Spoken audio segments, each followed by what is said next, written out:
Hello, everyone, and welcome to today's Voorhees webinar. Thank you for participating in our discussion today on distressed commercial real estate loans. This is the last webinar in this year's Commercial Loan Workout webinar series. Before we begin, I'd like to cover a few housekeeping items. At the bottom of your screen are multiple application widgets you can use. All of the widgets are resizable and movable, so please feel free to move them around to get the most out of your desktop space. If you have any questions during the webinar, you can submit them through the private Q&A widget without disturbance to the program. If we don't have time today to answer your question, one of today's presenters will follow up with you directly after today's presentation. If you are having technical issues, you can find answers to common technical troubles located in the Help widget at the bottom of your screen, or you can submit a question via the Q&A widget. An on-demand version of the webinar will be available approximately an hour after the program has concluded and can be accessed using the same audience link that was sent to you earlier. Finally, as a reminder, this webinar is for general information purposes only and should not be regarded as legal advice. As always, you should contact your Voorhees attorney if you want more information or have questions about how these developments apply to your situation. And now for today's opening remarks and introductions, I will turn the call over to today's presenters. Good afternoon. My name is Elijah White, and I'm presenting with my colleague, Jenny Church. Jenny is a senior attorney in our real estate group and works on various facets of commercial real estate matters. I'm a partner in our restructuring subgroup and also work on various energy infrastructure matters. This presentation is titled Distressed Commercial Real Estate Loans. It's the last presentation of our 2021 Commercial Loan Workout webinar series. And as Ari said, if you have any questions, please there's a widget box that you could enter them into. We'll try to get to as many questions as we can during the course of the webinar, but we may not be able to get to every one of them, in which case we'll respond after the webinar. As everybody knows, the pandemic has caused many major disruptions. And, with respect to commercial real estate, it kind of is facing a triple whammy. There's an increase in people working from home, which is resulting in less demand for office space. There's an increase in online purchases, which is forcing shutdowns of brick and mortar retailers. And there's also, especially recently, an inability to attract workers by many companies, including restaurants. And there's also an decreased demand for some types of businesses due to people working from home and traveling less. So the first topic I want to briefly discuss is forbearance agreements. And so just taking a step back, a loan workout is a series of negotiations and documentation. And usually forbearance agreements are part of a loan workout. So you see forbearance agreements when there's a loan default. If there's no default, the loan is usually modified. There's not a default to forbear from. But before triggering a default, it always makes sense to make sure that any kind of cure periods and notice requirements are complied with. So if modifications haven't worked and the default exists, the next step is usually a forbearance agreement. And a forbearance agreement is an agreement whereby the lender forbears from exercising its rights and remedies against the borrower with respect to a specified default in accordance with certain terms and conditions in the agreement. It is appropriate for underperforming loans. It's frequently associated with the transfer of the credit to a special assets or other distressed credit division at the bank.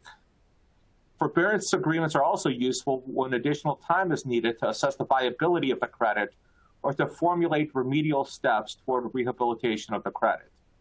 One major point that I want to convey is that in a forbearance structure, the defaults continue and the loan will typically remain matured or accelerated. So a forbearance agreement should not amend a provision in the credit documents that gave rise to a default. Otherwise, it's not a forbearance agreement because there is nothing to forbear from. An example would be a matured loan. Under a forbearance structure, the note would continue to remain matured. So some preliminary points about forbearance agreements: they're usually heavily negotiated. So there is some expense with respect to forbearance agreements, but they're almost always cheaper than litigation. Term sheets are helpful when negotiating forbearance agreements, a lot of times lenders rely on internal approvals or write-ups in terms of, for the forbearance terms. But term sheets that are shared between banks counsel and lenders counsel usually have enough specificity that they almost start to look like forbearance agreements themselves. Of course, that depends on the sophistication of counsel as well. And forbearance agreements they're usually not the end game.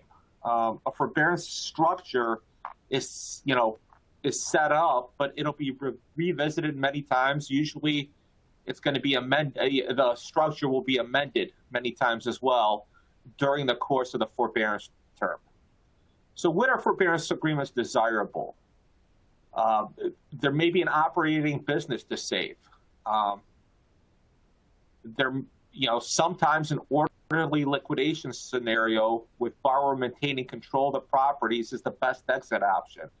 A lot of lenders don't want to take ownership of commercial real estate, and there's a belief that that property held in REO automatically diminishes the value of the underlying real estate.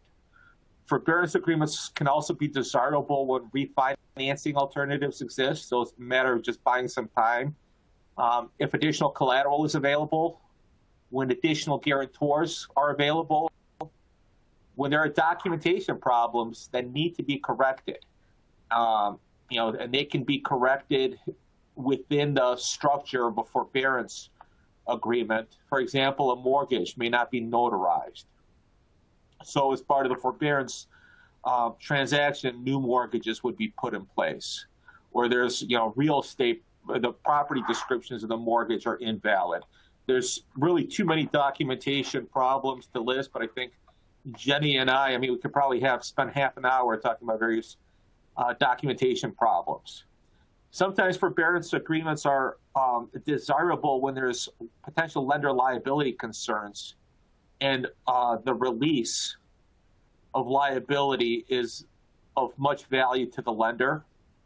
Or sometimes it's just a matter that the lender needs additional time to conduct due diligence, so a short-term forbearance agreement is put in place. There's also situations when a forbearance agreement may not be desirable. Sometimes a borrower is dead on arrival. Sometimes the borrower doesn't want to grant a release to the lender, and there's a lot of is taking a very adversarial position with respect to lender, so it may not make sense to even try to attempt to negotiate a forbearance agreement. Sometimes the lender doesn't trust the borrower or there's fraud involved. And in those situations, it still may be possible to put in place a forbearance structure if a chief restructuring officer is appointed as part of the forbearance structure. Sometimes there's no clear exit strategy that can be implemented, and it really doesn't make sense to spend time in a forbearance. And there are situations where a forbearance agreement's just not worth the expense and time delay. It's better to pursue immediate liquidation because that's what the lender identifies as the end game. So the first step in kind of, putting together a forbearance structure is to review the loan documents and the collateral. It's important to identify all the issues, and that can range from everything to collateral problems, example perfection, to jurisdictional issues, to bankruptcy concerns. If there's multiple commercial real estate facilities, loan facilities, it's important to determine whether there's cross-collateralization and cross-default provisions in the documents. If the real estate loan is for new construction, title work should be reviewed for notices of commencements and any potential mechanics liens. If the underlying real estate is condominium, the condominium documents have to be reviewed, especially the declaration. It's always important to review the entity governance documents. That would be, resolutions, incumbency certificates, operating agreements, bylaws to ensure that there's proper approval for the loan facilities. It's also a good idea to obtain separate entity approvals for the forbearance, especially if there's additional collateral that's part of the forbearance structure or additional obligors. So a thorough review of the loan documents is required, and when those, when there are loan document deficiencies, those can be corrected. One example we often see, and too often, is the original loan documents have been amended and restated so many times that the security instruments, i.e. the mortgages, don't properly reference the existing promissory notes. So there are mortgages out there. Presumably, the bank has title insurance securing these mortgages, but the problem is that they reference promissory notes that no longer exist.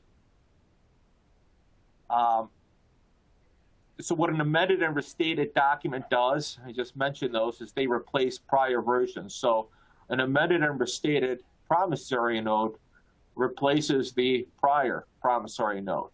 It sometimes makes sense to, do amended and restated documents, especially when there's multiple amendments to a document, like a credit agreement. And it's very difficult to track all the different amendments that were done to the credit agreement. But care has to be taken when amending and restating documents.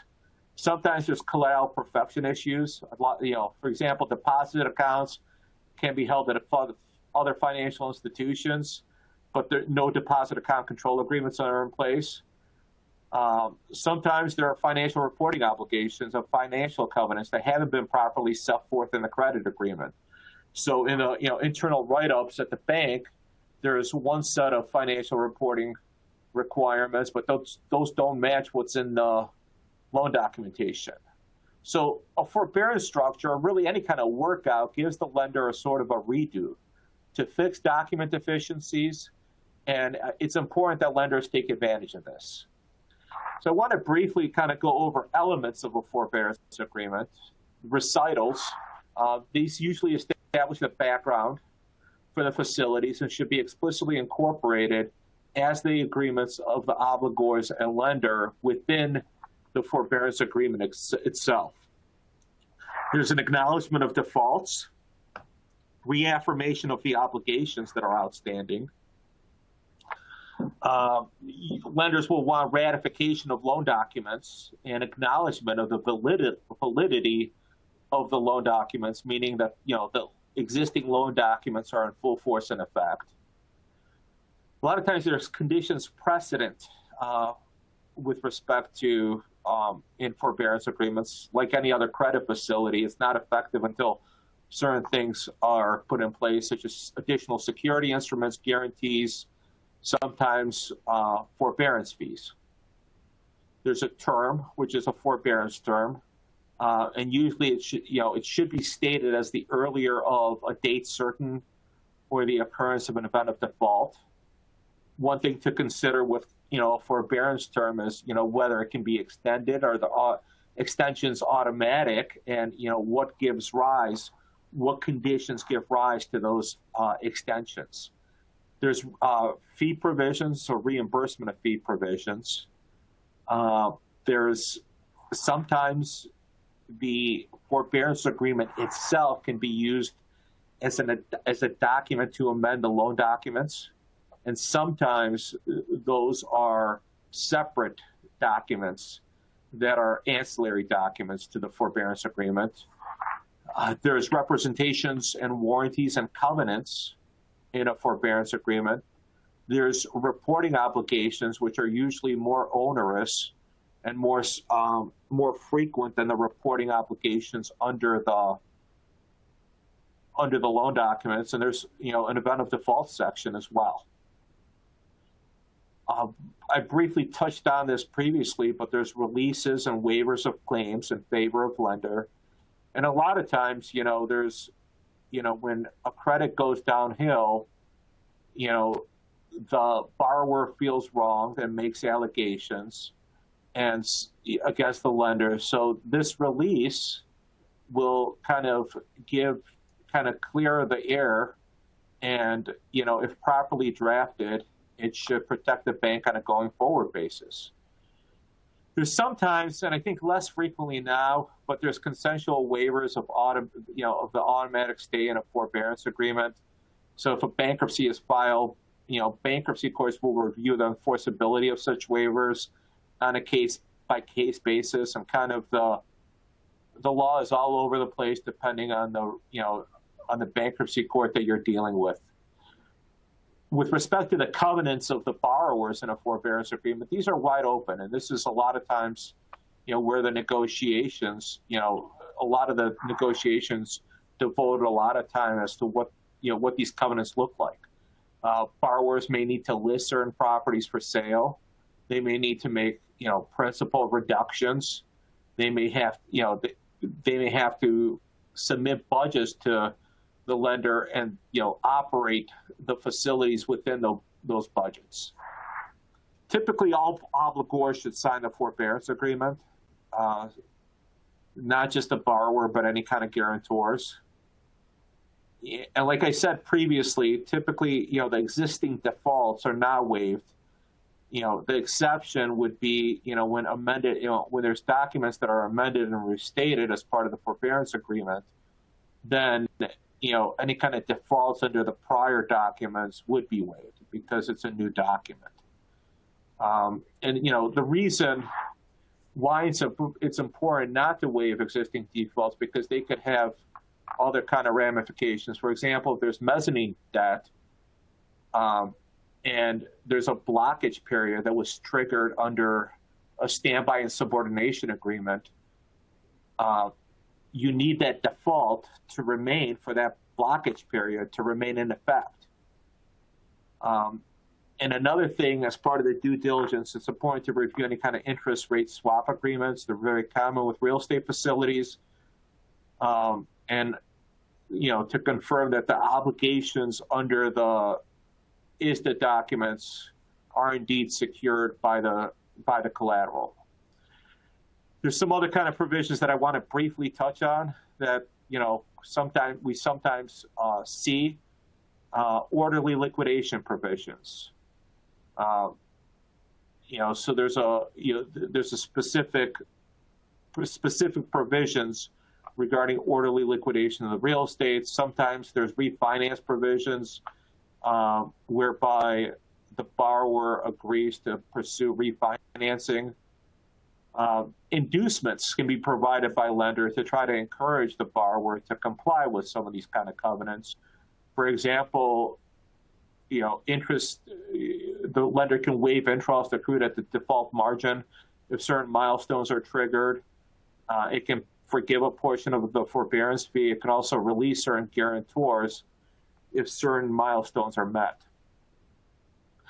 You know, sometimes the borrowers will want to negotiate release. If there's multiple real estate securing a facility, they'll want to negotiate minimum release prices. We sometimes have mixed thoughts on that because, you know, sometimes the value of the property really isn't known until an offer arises for that property. And then the other due diligence item that I want to quickly flag is delinquent real estate taxes. That needs to be reviewed. And just because there's a tax installment agreement doesn't mean that the taxes aren't delinquent. One thing that, you know, with any kind of forbearance agreement, you know, bankruptcy considerations at least have to be considered.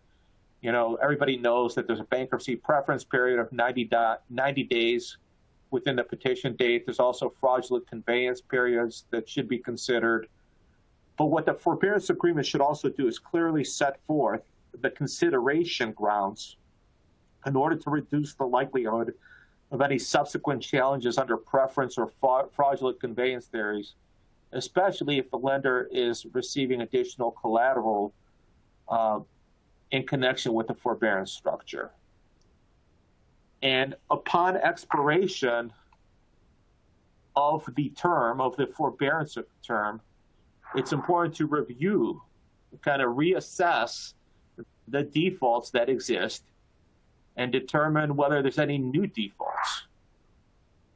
With respect to distressed commercial real estate, there usually is no easy source of funds from operations to pay the bank debt, and a quick sale of assets is usually an impossibility, especially in today's market. So lenders are typically in it for the long haul. So the more specificity that is built into the forbearance agreement, and the more different kind of potential tracks or paths that are built into the forbearance agreement, and the tighter that forbearance agreement is, the better off, the easier it'll be for the borrower to comply with that structure, but also, for the lender to monitor compliance of the borrower. And and especially in today's environment, it's very important to try to, when putting a forbearance agreement in place, is try to envision something that may occur, and and try to provide for it, so that you basically, if the parties need to come back to the negotiation table, there's very few things that are that are left to negotiate, because everything was thoughtfully considered when the forbearance agreement was drafted. So that is, kind of forbearance agreements in a nutshell. I could spend a lot more time discussing them, but I think that for now I'm going to, kick the presentation over to Jenny, and she'll start talking about deeds in lieu of foreclosure, and talk about various other kind of potential remedies the lenders have. All right, thank you, Elia. As Elia said, I'll be discussing various remedies that a lender will have under a mortgage that you haven't been able to work out with your client. So first, I'll be talking about deeds in lieu of foreclosure. As many of you know, that's a situation where a borrower, a mortgagor, essentially transfers title to the bank, in lieu of a foreclosure, as it says right in its title. This can have many advantages, both in time.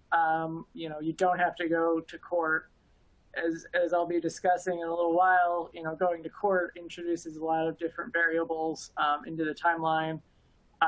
So in this case, they essentially just hand the keys over to the lender, and that's set. So this also leads to some savings, money savings, because you don't have to pay your attorneys as much as we love to represent you. You don't have to pay us to wrangle with the borrower in court. It's a much simpler process under the right circumstances. But you do have to have the right circumstances. And one of those first questions, very basic questions that have to be asked, is, does the lender want the property back? There are many circumstances that a lender will not want the property back. You want to make sure you understand, the carrying costs once the lender takes title to the property in terms of taxes. As Elia mentioned, are there delinquent taxes on the property?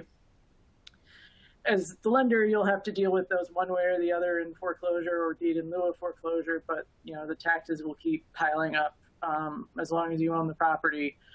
Insuring the property, managing the property, depending on what type of property it is, all those are costs that should be considered. Also, another consideration is the marketability of the property. Is it something that can be, is it like a multifamily property in a hot area that can be flipped quickly? Or is it, an office building in, a not desirable area that might take longer to turn around and get off the market again? So that's one initial consideration. Another initial consideration that has to be taken into account are subordinate liens on the property. Deeds in lieu of foreclosure really only work if there are no other subordinate liens besides your first mortgage. There are some ways around that. if there's small liens behind you, you can think about paying them off. It may work out, it's better for you as the bank just to pay off some smaller liens rather than have to go through the whole, rigmarole of foreclosure if, a deed in lieu is otherwise a desirable option. There's also, if there's no equity in the property beyond your mortgage, we've also approached lien holders about releasing their liens. And it always just depends on the lien holder. Some are more favorable to that than others. And another major consideration is value. If the property is worth more than the debt, the lender may not be able to get title insurance due to consideration issues. This would also raise fraudulent transfer issues if the borrower, filed for bankruptcy. So you have to look at the recent appraisals that the bank might have, look at the county appraisers, and kind of work with that. The title company that you work with will require some sort of release of the obligors from the obligations underlying the note that you are that's at issue. And of course, the obligors will want some sort of release as well. They won't just want to hand over the property for nothing. And the title company, they'll require consideration for the transfer. That's just a basic principle of title insurance. So oftentimes, our practice is we don't provide a full release of borrowers or guarantors for the underlying debt in a deed in lieu of foreclosure. And it's really a technical issue. Our practice is to provide covenants not to sue if judgments haven't been taken on the note or the guarantee yet, or a covenant not to collect if a judgment has already been filed. And we do that because we want to preserve the mortgage. If you give a full release of all the obligations, technically you can't foreclose on the mortgage. There's no debt left that's secured by the mortgage, so the mortgage goes away. We want to preserve the mortgage, keep that in place in case the title company missed something, in case there's a technical issue with the transfer of the property. In that event, it still allows you to foreclose on the mortgage. So it's kind of a backstop strategy.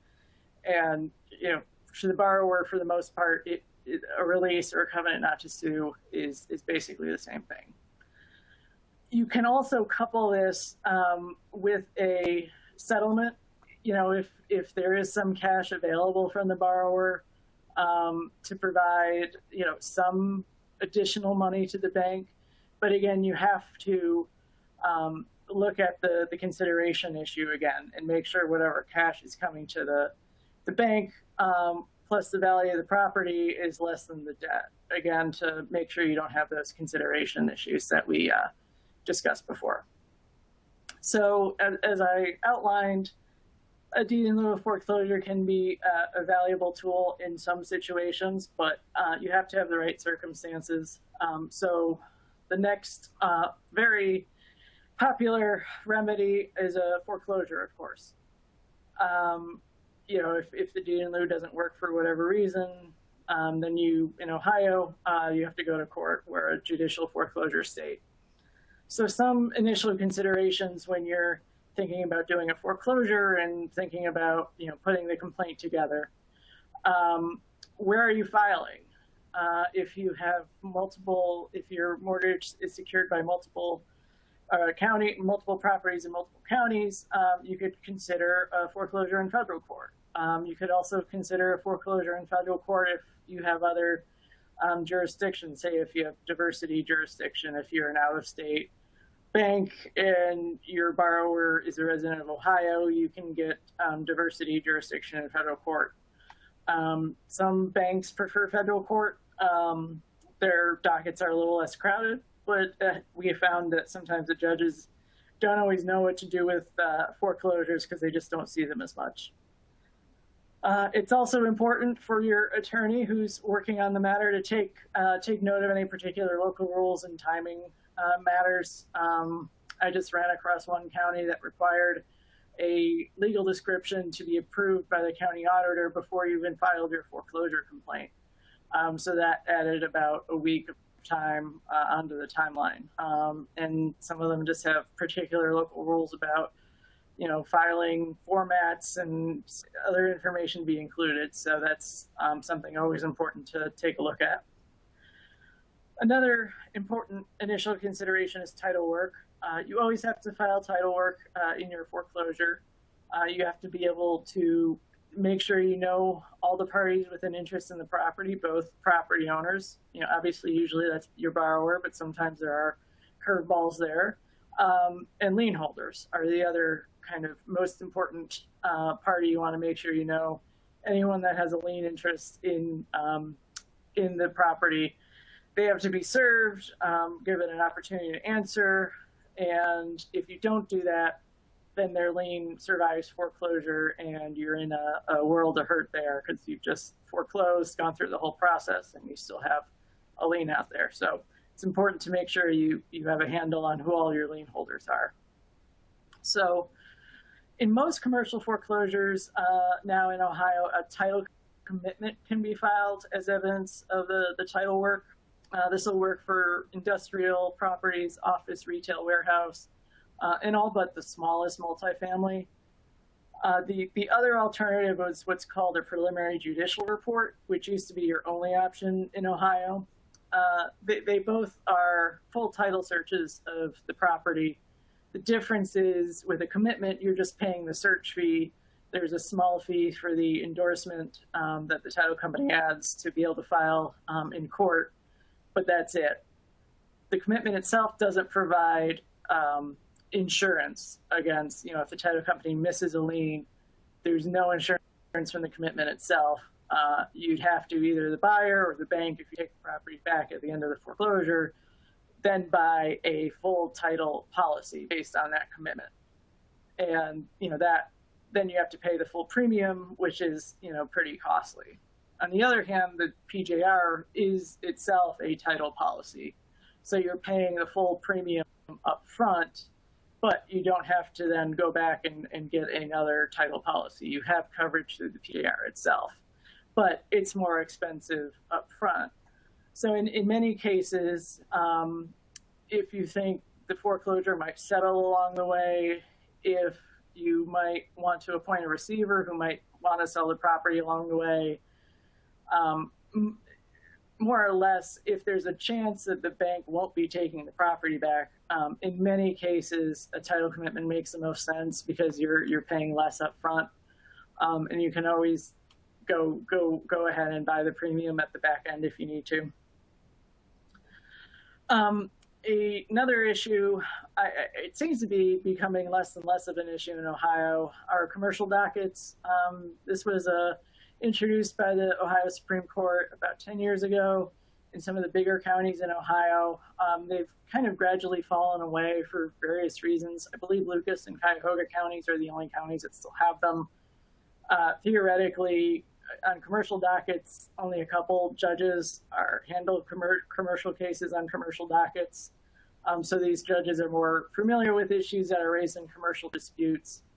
So they're theoretically, again, better suited to handle sophisticated issues that arise in these commercial cases that are different from the bulk of the cases like criminal cases, personal injury cases that would otherwise make up the bulk of the judges' cases. But those are the commercial dockets that are, again, fading away a little bit.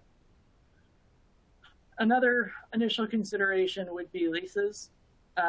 If a lease is subordinate to a mortgage, either by priority or agreement, like an SNDA, or I guess not an NDA, just a subordination agreement, a lease can be extinguished by a foreclosure if a tenant is named in the foreclosure. Of course, there are many circumstances you don't want to extinguish a lease. Multifamily, office, retail, you want those leases to stay around. If there's an SNDA in place, most of the time you can't extinguish a leasehold mortgage, or a leasehold, sorry.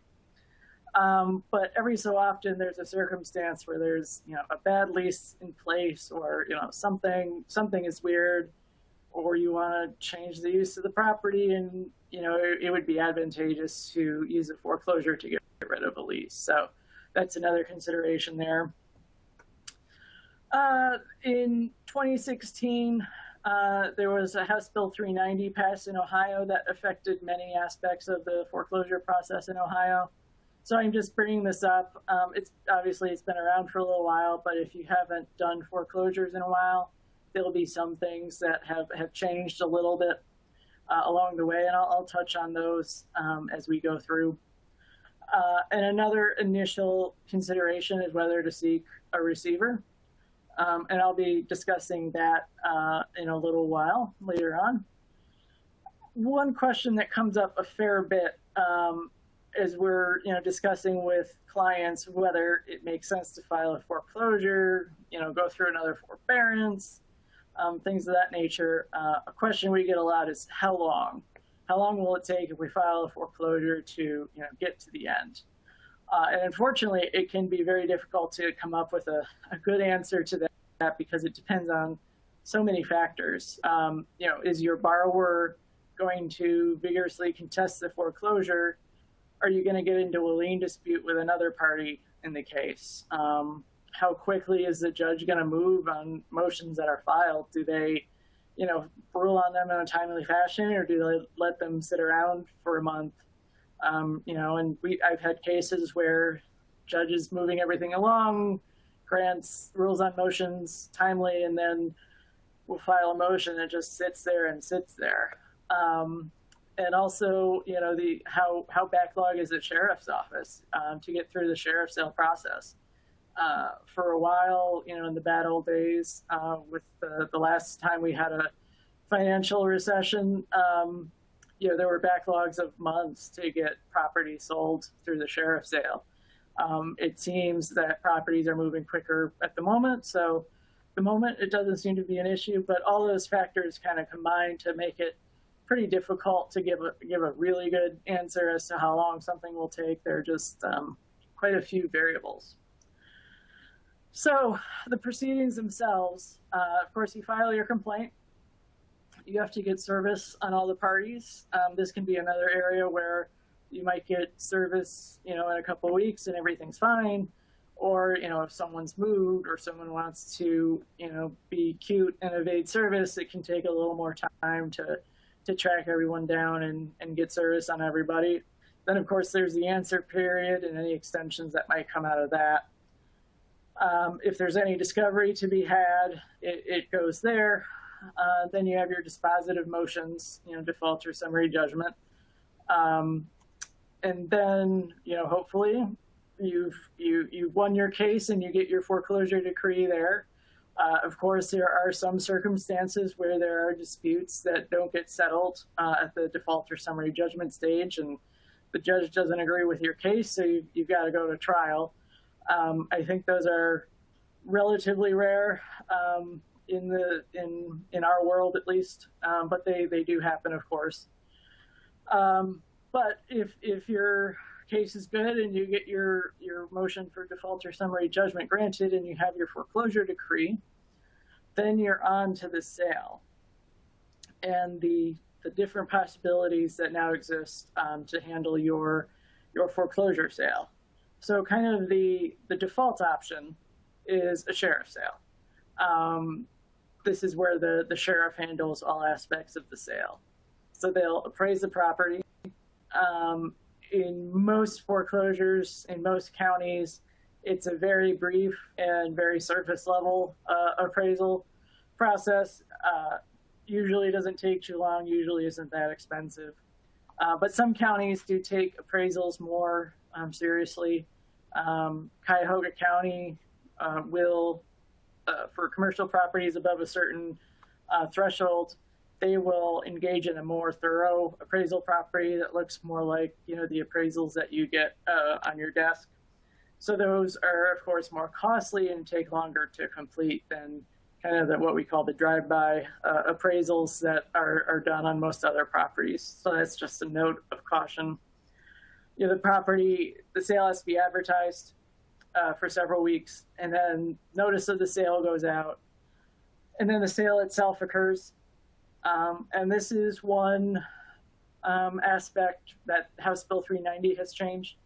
Ohio counties are gradually transitioning to online auctions and away from in-person auctions. So it used to be you showed up at the courthouse door, Monday mornings at 9 a.m. This county, they held foreclosure sales every week. But now I believe Cuyahoga County, all their sales are online. It looks like Franklin County is the same. Some counties are still in person though, so it's important to check up on that and just make sure you're comfortable with the different processes now that are in place for handling sales. If a county still has in-person sales, many of them have remote bidding procedures now. So even if it's an in-person sale, you don't necessarily have to show up there. You can provide remote bidding ahead of time, your remote bidding instructions ahead of time to the sheriff.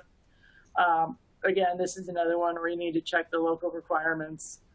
Some of them accept by email only. Some will take fax or overnight delivery. Almost all of them require have a cutoff a day or two before the sale to make sure they're received in time. So with a sheriff's sale, kind of your straightforward sheriff's sale, a minimum bid is set at 2/3 of the appraised value, and it can go up from there. If there are no bidders at the first sale, the second sale can be held within 7 to 30 days after the first sale with no minimum bid. Another change from House Bill 390 or the deposits for sale, they're now waived for judgment creditors. And we've had some situations where we might be the first creditor, but the foreclosure has been brought by, say, the condominium association or homeowners association to foreclose their lien. So we've had situations where we want to clarify, either by filing a motion or getting it into the foreclosure decree that, we are a judgment creditor entitled to A, credit bid, and B, have our deposit waived at sale. If you're not the plaintiff as a first lien holder, you want to make sure that's clear in your documents. As for other bidders, there's a uniform schedule now set by statute. It used to be other counties had different methods for determining how much you had to pay in deposits, and it could have been it was difficult to figure out sometimes.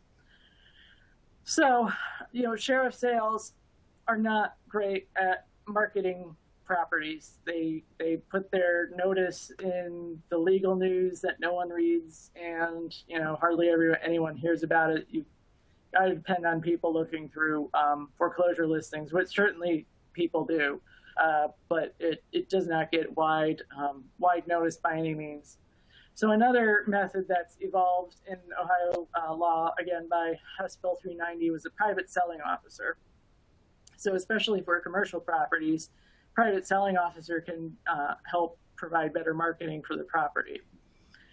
So a private selling officer is requested by any judgment creditor after the foreclosure decree is issued. So you make a motion to the court to have a private selling officer appointed. The private selling officer must be a licensed auctioneer and real estate broker. The sheriff must still appraise the property, so that appraisal is used by the private selling officer to then sell the property. But the property may be sold by auction conducted online or at a physical location in the county where the property is located. And if it's online, the auction must be open for at least 7 days. And then another good thing about the private selling officer is the party requesting private selling officer has some flexibility to postpone or to cancel the sale. And certain of the selling officer's fees or other costs incurred by the private selling officer, such as advertisement, can be charged as costs in the case. There's a threshold that can't exceed 1.5% of the sales price.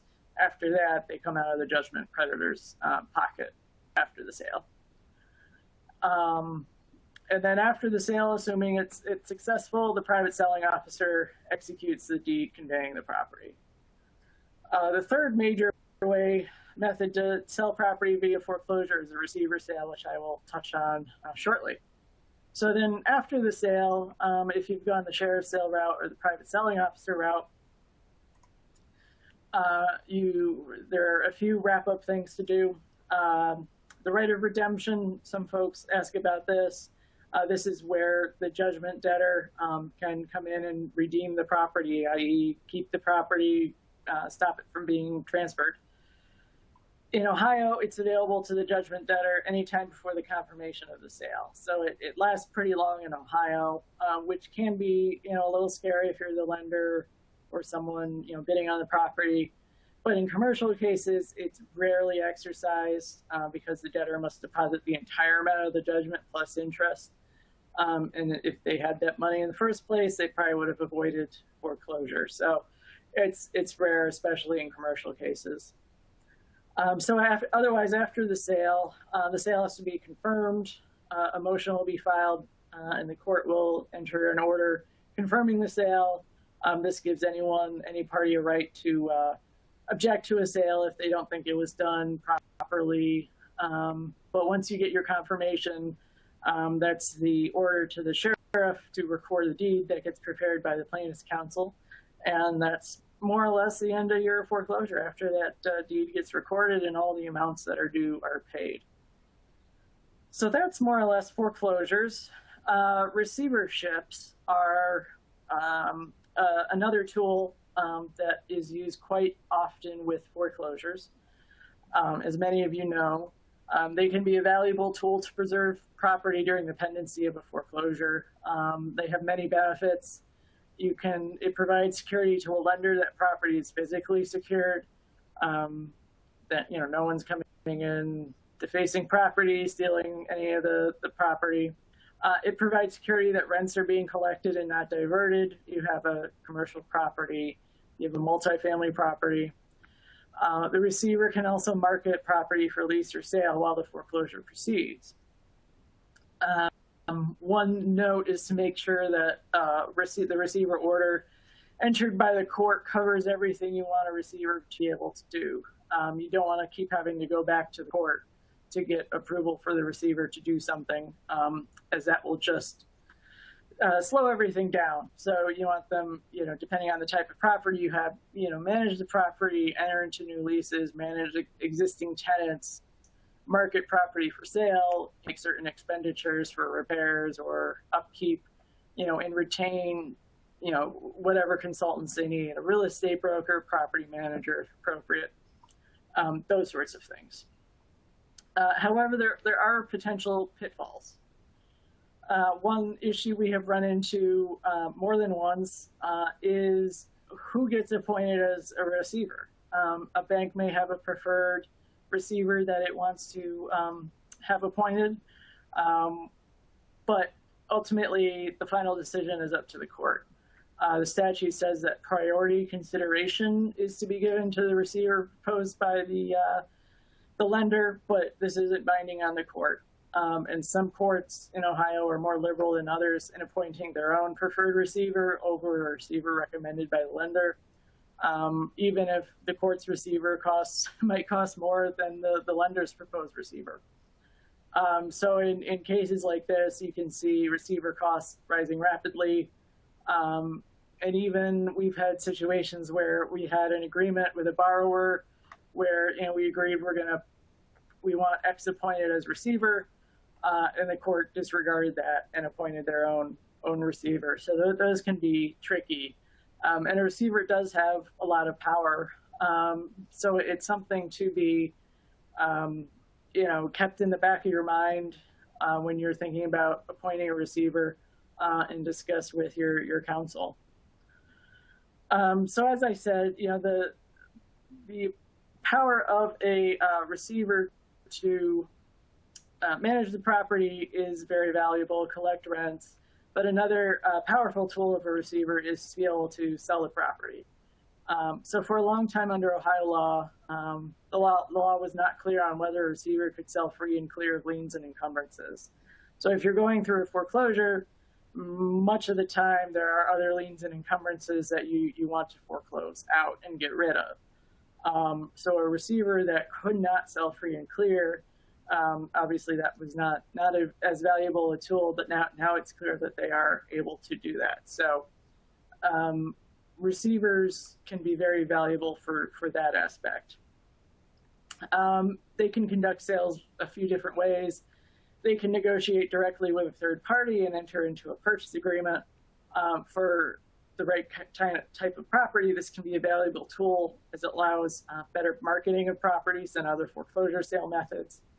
It also better allows for buyers to arrange for financing of the purchase, because in the end, it looks more like a traditional sale of real property. Trying to finance property that's involved in a sheriff sale, the timelines just are difficult to hit. Any purchase agreement must be submitted to the court for approval, and 10 days notice to all interested parties must be provided. So a receiver can also conduct a private or public auction of the property, again, after approval from the court.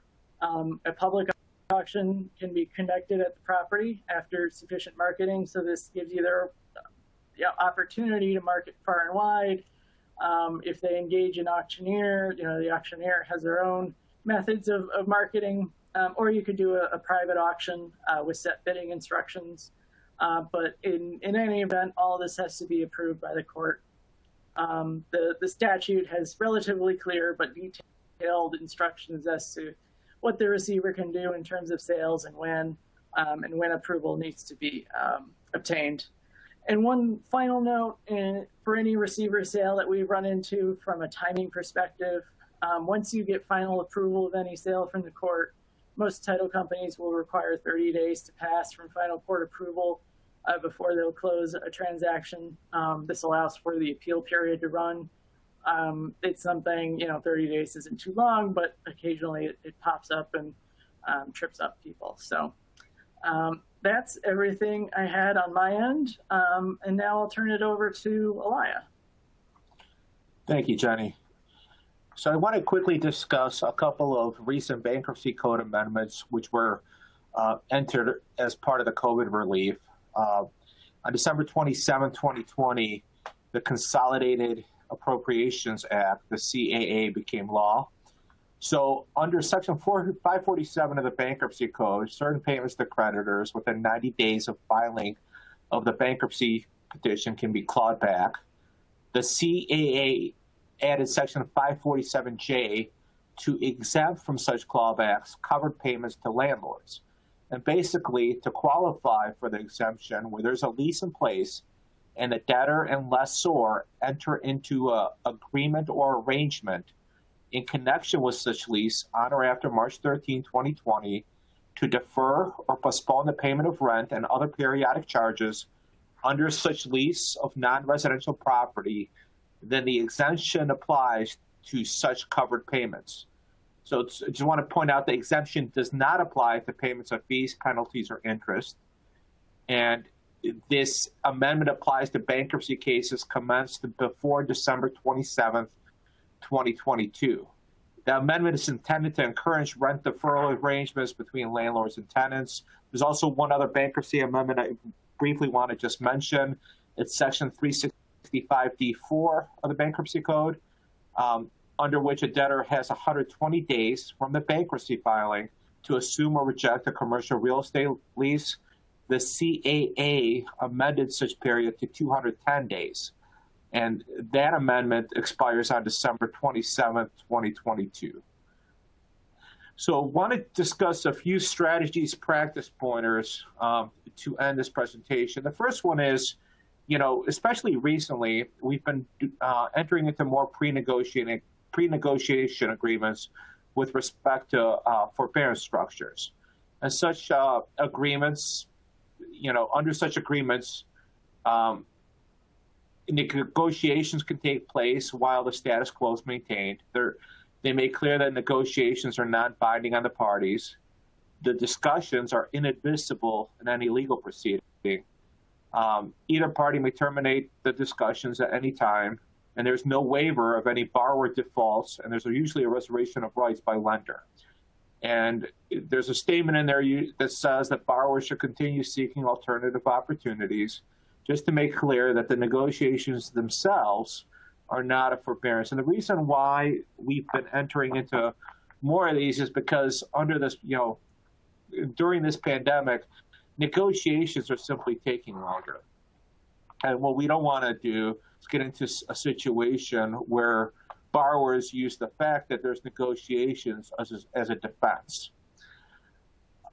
Another practice pointer is to know objectives before entering into negotiations. So what are the problem areas? Does the existing loan documentation have errors that needs to be corrected? Is there collateral for which a security interest was not properly granted? What's the end goal? And a lot of times, you see this in bankruptcies, but sometimes you can negotiate and provide for dual paths in the context of a forbearance structure. So one path is liquidation, one is continued operation and refinancing. It's important to understand rents and expenses of the property. So usually with commercial real estate, there's some assignments of rents that's granted, either within the mortgage or by separate instrument. And those rents are collateral in favor of the lenders. Upon a default by the borrower, the lender can typically, under such assignments of rents, exercise its interest in those rents. However, certain issues need to be considered, and those include, are the tenants, the identity of the tenants known? What are the lease terms? Are there maintenance responsibilities? Tenants need to know that they're paying rent to the correct party. Is the landlord interfering or cooperating with the lender in connection with collection of the rents? By accepting payments from tenants, is the lender taking on obligations for maintenance that it can't fulfill? Is a third-party property manager a solution? Should the lender seek to appoint a receiver to take control of rents and manage the real property? And so those are all considerations. I think, rents are the, revenue side, but we also want to make clear that, as part of the due diligence regarding rents, there's also the expenses. And a lender should beware of deferred maintenance items, because those usually pop up sometimes post-forbearance transaction, after the agreement has been entered into, but they can greatly affect the value of the property. If a court strategy is being pursued, agreed motions and agreed orders help move things along much faster. A lot of courts are backlogged now because a lot of cases didn't move forward during the past 16 months. So if a judge is presented with an agreed order, she or he will usually enter the order within 30 days. However, if there's a contested motion that needs to go to a hearing, that hearing may not be scheduled for several months.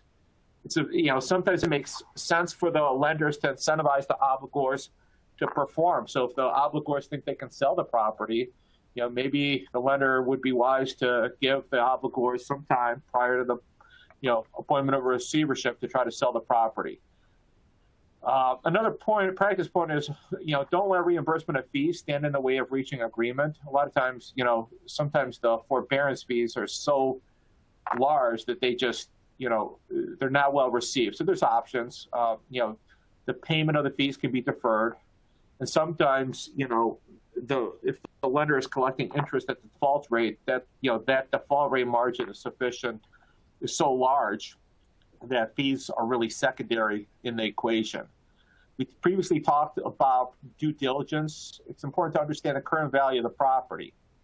The value of the property drives a lot of the strategy, and there have been dramatic changes in the values of different properties in recent years. For example, the tenant mix may have changed. The lease terms may have changed. I mean, there have been so many lease amendments on all kinds of commercial real estate. And, in short, appraisals that are 2 years old probably, cannot be relied on now. And lastly, perhaps the most important practice pointer is to thoroughly understand the problem, because it doesn't make sense to spend time negotiating and drafting a forbearance structure if the underlying problem isn't resolved. So, is it a short-term problem or is it a long-term problem? Can it be fixed? What are the market trends, the market position of the real estate collateral? And, the old adage is real estate is local, and that can't be, more so than now. So it's important to, really know the local environment. Are there tenant bankruptcies? Are there upcoming lease expirations that have to be considered? Is there owner mismanagement?